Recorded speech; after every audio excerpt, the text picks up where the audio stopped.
Hi, my name is Kelsie the kitty. I'm here to tell you the story of Jane Addams, an influential woman who believed in helping everyone have basic rights. When she was 6, something she and her father saw made her start being conscious of the poor.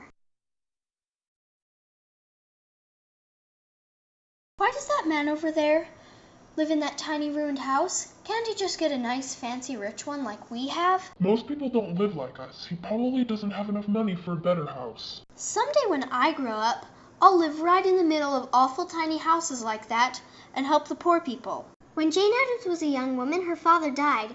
He had been a very important figure in her life. She no longer had her studies to interest her after she finished school. Then she went on a trip to Europe with Ellen Gates Starr and some other friends, whereby she found new meaning. Fruit for sale, fresh fruit, rotten fruit. We have a halfpenny. Please let us take a few rotten fruits. All right, 1 rotten fruit for each of you. This is wrong and awful. I agree. Jane, after going back to America, came to Europe a second time and toured Toynbee Hall, a settlement house where the poor and rich lived together.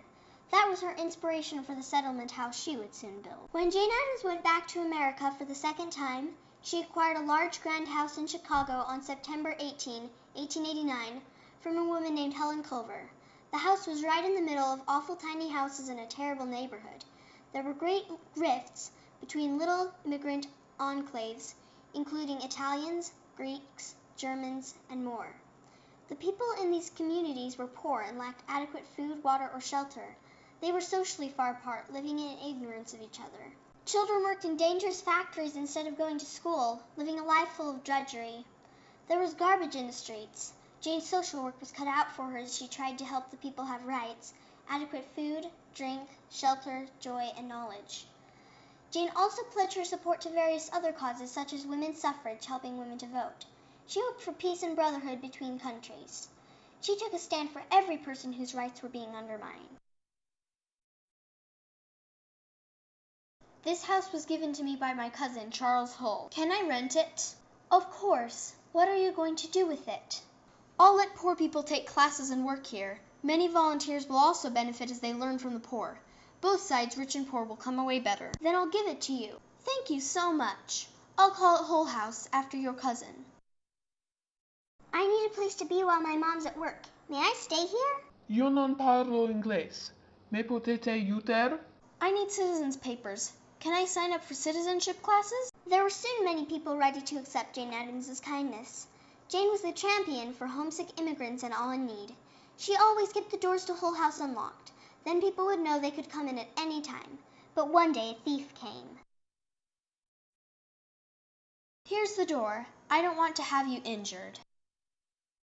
What? Another thief? Why are you stealing? No one will hire me and I need money. Would you like a job here? Yes. And one day some boys broke a Hull House window. Are you bored? Do you need something to do? Yes, we're bored. But how would you change that? You can cook food here if you want to. That would be an interesting change. Jane Addams found a way to fix almost every problem she encountered. Jane tried to get a law passed against child labor. Her Factory Act was passed but later repealed.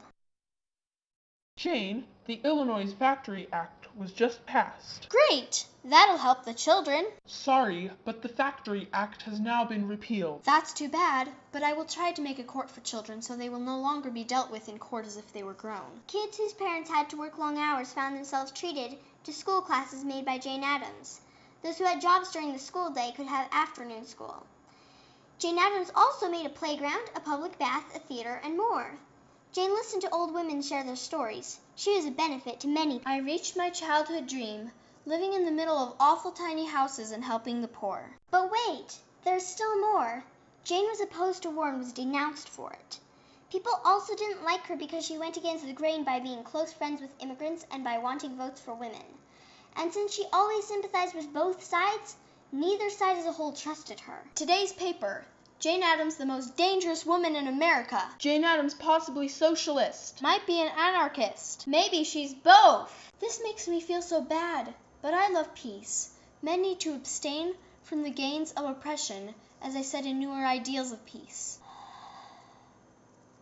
Maybe I should write to President Woodrow Wilson about not entering World War I. I need to keep my principles. Repeated communications with the president failed to keep the United States out of the war. And when Jane tried to negotiate peace in Europe, chairing the Women's Conference for Peace in The Hague, and going to many other meetings, those efforts didn't make peace between the fighting Europeans. But after the war, people loved her and recognized her work. She was awarded the Nobel Peace Prize for her efforts. Go Jane! JaneAddams just won the Nobel Peace Prize. I think people were very fickle on the subject of Jane. They loved her, then they hated her, then they loved her again. Jane Addams met her end valued. She was always reaching for the next problem to solve until her time ran out. She was calm and acted normally even in the face of death. How long till the ambulance comes? About 15 minutes. That's good. I want to finish this book, and I only have a few pages left. Jane Addams died, and people crowded around Hull House in masses. There are still some who doubt how much Jane helped, but she is acclaimed as a peace activist, and most of all for her social work. There are still some people who don't like her. There are some different points of view, but since Jane helped immigrants and the poor, supported women's suffrage, and hoped and worked for peace and friendliness during a time of war, I think she took a significant stand for the rights of one and all.